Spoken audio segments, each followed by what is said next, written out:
हम इंसानों को कौन सी चीज़ सबसे प्यारी है? आमतौर पर हम इंसान एक दूसरे से कितने भी अलग क्यों ना हो, पर एक चीज़ हम सबको ज़रूर चाहिए, ज़्यादा से ज़्यादा चाहिए, और इस चीज़ की भूख कभी नहीं मिटती। जी हाँ, मैं बात कर रही हूँ पैसे की। ग्रीनलैंड से अर्जेंटीना तक या युगांडा से चाइना तक, अगर हाथ में पैसा है तो ही हम इंसान की जिंदगी में सब कुछ ठीक है, नहीं तो कुछ नहीं। ये पैसा आखिर कैसे बनी, कब और कहाँ बनी? आज के दौर में पैसे की क्या वैल्यू है और आगे चलकर क्या वैल्यू होगी, इन सब पहलू से आज मुखातिब करते हैं आपको। तो चलिए, let's explore some unique facts about money. 15,000 BC, ये वो वक्त है जब इंसानों और जानवरों में कुछ खास फर्क नहीं था। दोनों के ही जिंदगी में एक ही लक्ष्य था, सर्वाइवल, यानी जिंदा रहना। और सर्वाइव करने के लिए चाहिए था खाना। जानवरों की तरह इंसानों का भी अपना अपना इलाका होता था। छोटी छोटी ट्राइब्स या कबीले में बंटकर इंसान बस शिकार कर खाना इकट्ठा करता था।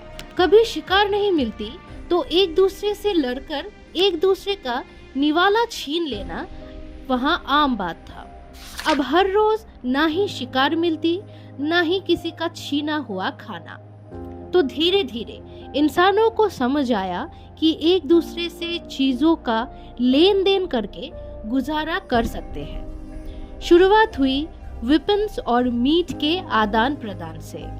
एक के पास शिकार के लिए अच्छी तीर होती तो दूसरे के पास ज्यादा शिकार। ऐसे ही शुरू हुई इंसानों के बीच ट्रेडिंग, जिसका मूल कारण था भूख, हंगर। हिस्टोरियंस की माने तो मेसोपोटामियन ट्राइब्स में पहली बार वेपन्स एंड मीट की ट्रेडिंग हुई थी। मेसोपोटामिया यानी कि आज का इराक, और यहीं पे बार्टर सिस्टम ऑफ ट्रेडिंग का इजाद हुआ था। अब इसी ट्रेडिंग के बदौलत इंसानों में साथ में रहने और एक दूसरे की मदद करने का जज्बा आया। हमेशा एक दूसरे से लड़ने वाले लोग अब साथ रहकर गुजारा करने लगे थे।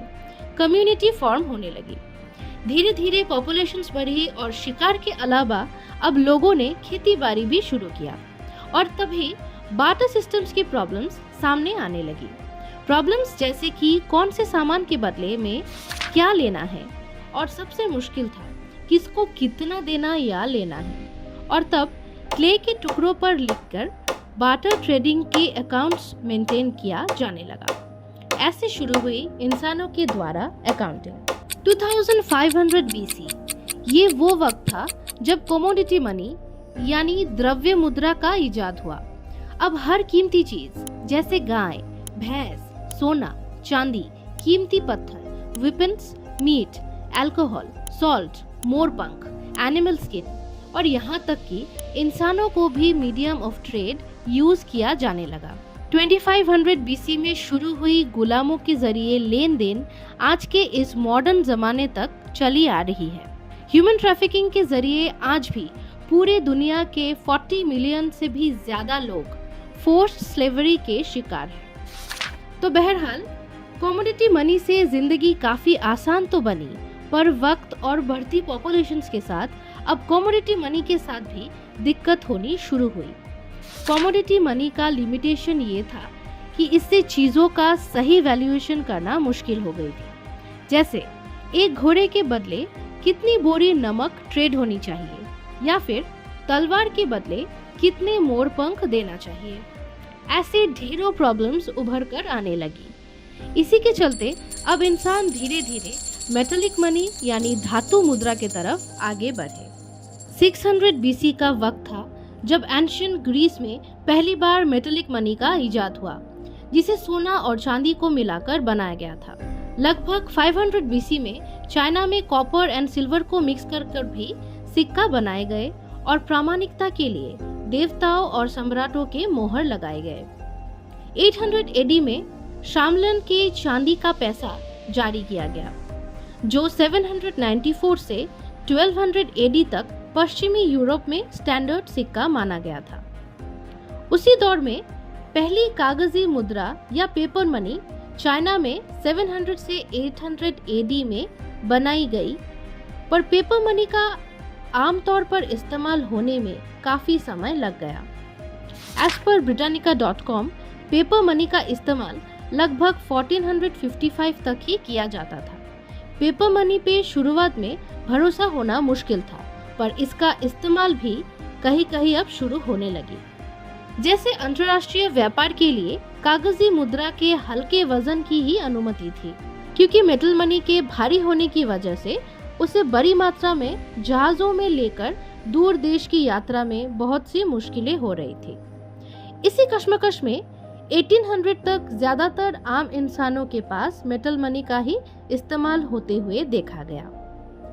1816 को इंग्लैंड ने जारी किया गोल्ड स्टैंडर्ड, जिसमें एक देश में जितनी मात्रा में सोना मौजूद है उसी की वैल्यू का पेपर मनी ही उस देश में प्रिंट और डिस्ट्रीब्यूट होना है, ना उससे कम ना उससे ज्यादा। अब लगभग हर स्टैंडर्ड इकोनॉमी में गोल्ड स्टैंडर्ड को फॉलो किया जाने लगा और 1920s तक ये सिस्टम चलता रहा। पेपर मनी के साथ ट्रांजैक्शंस स्मूथ तो बन गई थी, पर इकोनॉमिक क्राइसिस जैसे कि इन्फ्लेशन और डिफ्लेशन दिखाई देने जाने लगी। इसके चलते अमेरिका, ब्रिटेन जैसे देशों में बेरोजगारी, दंगे और क्राइम रेट्स बढ़ने लगे और आगे चलकर 1929 को यूएस में डॉलर और गोल्ड के कनेक्शन को रद्द कर दिया गया। ऐसे बहुत सारे उतार चढ़ावों के साथ साथ ह्यूमन सिविलाइजेशन 1980s में ई मनी तक आ पहुंची। पेपर मनी के चोरी हो जाने, पुराने या फट जाने का डर, स्टोरेज, कैरिंग आदि सभी चिंता का हल अब हमें मिल चुका था। अब पैसे के नाम पर हमारे पास था तो बस कुछ नंबर्स। अब एक जगह से सैकड़ों मील दूर कुछ ही घंटों में पैसे पहुंच सकते थे। उसके लिए इंसानी माध्यम का होना जरूरी नहीं था। इसी तरह हम debit cards, credit cards, net banking, e wallet और फाइनली यूपीआई यानी यूनिफाइड पेमेंट इंटरफेस और फाइनली क्रिप्टो करेंसी तक भी पहुंच गए। डिजिटल पेमेंट मेथड्स के साथ हमें कन्वीनियंस तो बहुत मिली, पर साथ ही में मिली हैकिंग, फिशिंग, हजारों बैंकिंग फ्रॉड्स के टेक्निक्स, जिससे लाखों लोग बुरी तरह से प्रभावित हुए। आरबीआई के स्टेटमेंट के अनुसार पिछले 2 फाइनेंशियल ईयर में अकेले हमारे भारत में ही अप्रॉक्सीमेट 114 बिलियन वॉल्यूम के औसत से INR 2000 ट्रिलियन यानी कि 2000 खरब का डिजिटल ट्रांजैक्शंस हुई है। जून 2023 तक भारत चाइना को पीछे छोड़ दुनिया के सबसे अधिक डिजिटल ट्रांजैक्शंस करने वाला देश बन चुकी है। डिजिटल ट्रांजैक्शंस के साथ अब हम एक और रेवोल्यूशन की तरफ आगे बढ़ रहे हैं, जो है क्रिप्टो करेंसी, जिसकी सबसे खास बात यह है कि ये करेंसी दुनिया के किसी भी गवर्नमेंट के कंट्रोल में नहीं आती या किसी गवर्नमेंट के अंडर नहीं आती। इसीलिए ज्यादातर इलीगल एक्टिविटीज भी इसी के माध्यम से हो रही है। एक्सपर्ट्स की माने तो क्रिप्टो करेंसी आगे चलकर स्टैंडर्ड मीडियम ऑफ ट्रांजैक्शन बन जाएगी और इसी से 4th इकोनॉमिक रेवोल्यूशन आ सकती है। जब तक पैसे का एग्जिस्टेंस रहेगा तब तक इसमें बदलाव भी आती रहेंगी और हमें भी बदलते रहना पड़ेगा। तो जरा रुकिए और सोचिए कि इस बदलती दुनिया में आप बदलने के लिए कितने तैयार हैं, क्योंकि कहते हैं ना, change is the only constant. तो दोस्तों, वीडियो अच्छी लगी तो लाइक और कमेंट्स करना ना भूलें। आपके कमेंट्स का हमें तहे दिल से इंतजार रहता है। इसी के साथ प्लीज सब्सक्राइब टू मेटाफैक्ट्स। मिलते हैं नेक्स्ट वीडियो में।